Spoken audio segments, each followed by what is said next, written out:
Hello everybody and welcome to our last Excel class. I am starting in Canvas because we are going to continue with the file that we worked on last time when I created a video. It was posted on April 6th, so please scroll down. I am going to download this file, so I'm going to review downloading by doing it right now. When you click on this,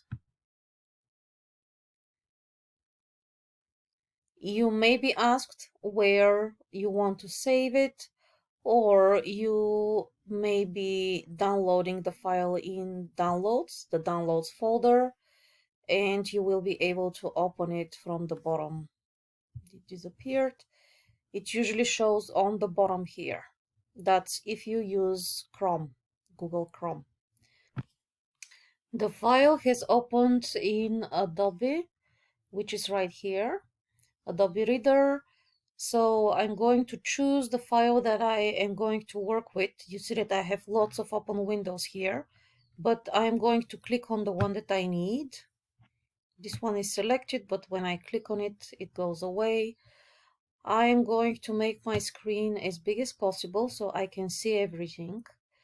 And I am also going to split my screen. I will have two windows side by side, so I can see my sample and I can see what I'm doing. So to do this, first I'm going to make the size smaller here. Then I'm going to move it to one corner, grab it by the title bar at the top, move it to the corner, then extend the other corner to go to the end. And I'm going to do the same with Excel. For the sake of time, I already have some of this populated. I'm going to resize it though. So moving it down and extending it to the right. I have two windows, one on top of the other. I could do this also vertically. Split the screen vertically and have half of it with the sample and the other half with what I am going to do. Now I see that this is pretty small. It's really hard to work with it. So when you're done looking over here, you can actually maximize the Excel sheet again and you can work with it. I am going to just memorize that all of these expenses are the same every month, and up here we have all the months. I'm going to maximize Excel and do the same here. Zoom in. Remember, the zoom is right down here. Now, remember autocomplete in Excel? If you type one thing and you drag it to the right, Excel understands that you want to have a series of names or numbers and it's going to auto-populate them. So when I see December here, I'm going to release the button and Excel automatically has already written this in. I formatted January this way in the prior video. Actually I did it, but when you format the first number or the first word, all of the other ones are going to be formatted the same. Now here with the 40, I'm going to have the same number, so if it's going to be the same repeating number, I am just going to auto populate these cells, and then it's the same for the 60 and the 80. However, I want to show you how to do it together. Excel can do all three of them at the same time, or as many as there are. Now, let's say I don't remember what this category is. I have to look at it again. If I just click on the button to reduce the size of the window, it's called restore down, it's going to go back to the way it was, to the same size and shape that this window was. So your computer remembers how big your window was and where it was the last time it was not maximized. Now, with having to write this in over here, I am actually going to copy it, since you already learned how to copy and paste. In PDF, it's a bit different. You have to press and hold your mouse button and select the text, but still you have to select it, and then you can either use edit over here to copy it. Here is copy, or you can right click, which is what most people use, and copy. This is copied into the computer's memory, and now when I click over here, I can paste it. Either use this button or right click and paste. It's not exactly where I want it, but when I go back to Excel, I am going to work on it. I'm going to copy and paste the average per category. Now, in our case, it's not that much that I am copying and pasting, but there could be very large amounts of text that you need to copy and paste. So you have to be sure you know how to do it. When you are pasting, you must be sure that this is the active cell. Remember, the active cell is the one that is surrounded by a border. Let me maximize this window. This is your active cell. There is only one, and it's where you are working, where you're typing or doing whatever else it is that you need to do. So here I'm going to right click, paste, and now I have both of the labels for these two columns. Next, I'm going to work on the actual totals. So I have to add up all of these numbers to get the total for gas. Instead of doing it by hand, I am going to use the auto sum. Step 1 is to click where you want the result to be. Then step 2, I'm going to click on auto sum. It shows me which numbers it wants to add up, which is what I want to add. So I'm just going to press enter and it's going to calculate it. Next, you can do the sum again, but here is a cool trick. Instead of having to do it for each one of these three rows, you can just drag this one and it's going to do the autocomplete for the rows. And here is the best thing. It's not copying the actual value. It's not copying the 480, but it's copying the function, the sum function. You can see when you double click here that this is the sum function, and this one is as well as the last one.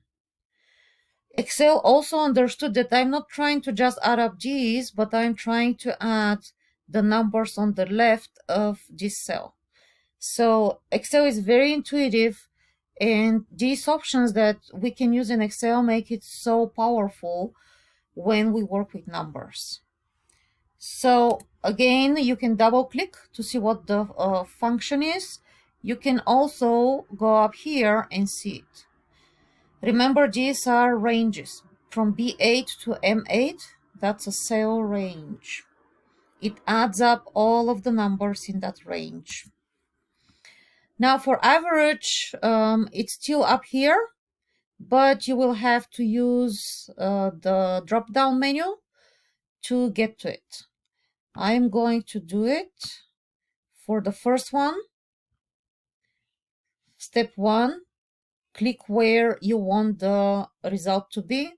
Step 2, click on the actual function name. And here, notice that it's trying to get the average for all of the numbers, including the total. This would give you the wrong average, so you need to correct it. You can either correct it here. Instead of N, you can type M, so it ends over here, or with your mouse button, you can go. It's a bit tricky, but this should work. Just press and hold your mouse button and move it. See, it is tricky. I can't even do it because the cell is pretty small. So I am just going to use my keyboard, delete and type in M, and then it corrects to what I want it to be. Cell names are not case sensitive, so I can leave the M small. It doesn't matter. Just press enter and you'll see what the average is.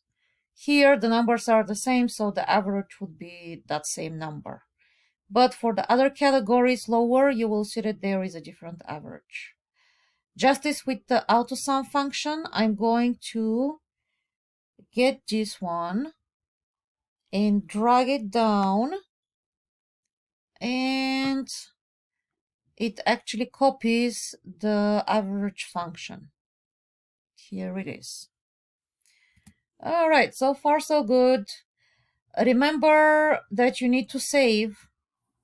I have gone over these steps so many times, but save every couple of minutes. If you are doing this table right now, make sure you click on the save button. Here is the shortcut. Instead of going to the home menu and clicking on save, this is much faster. You can click on this button and it will get saved. Now, next, I have to find the total for utilities, which is this whole orange category, meaning that I need to find the total for these numbers, which means I have to add them up. I can do this over here, but also you see that these are not quite aligned. Total has to go down here, where average is, and it's going to be confusing. So I have to make some corrections.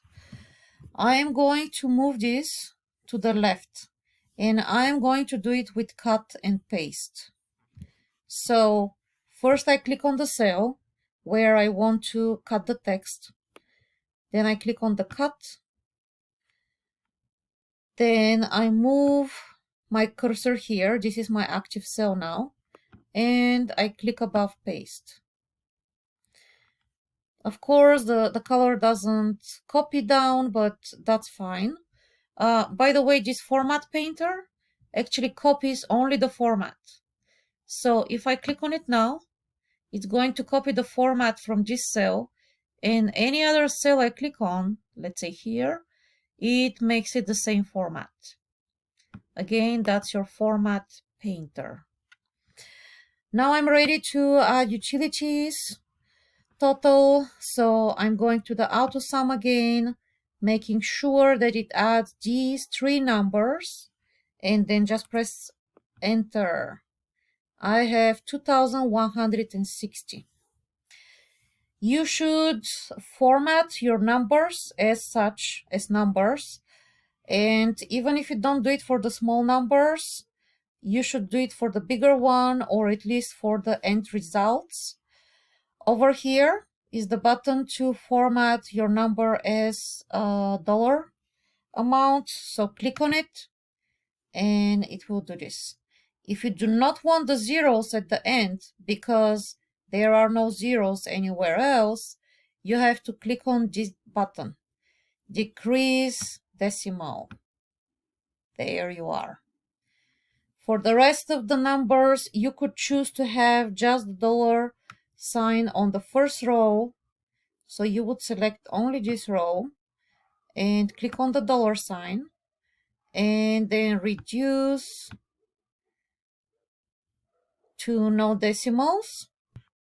If you need to format as numbers, currency, but without the dollar sign, you can use this comma style. I'll show you what it does. It looks the same as the currency, but without the dollar sign at the beginning. So you can do this for all of the numbers you have.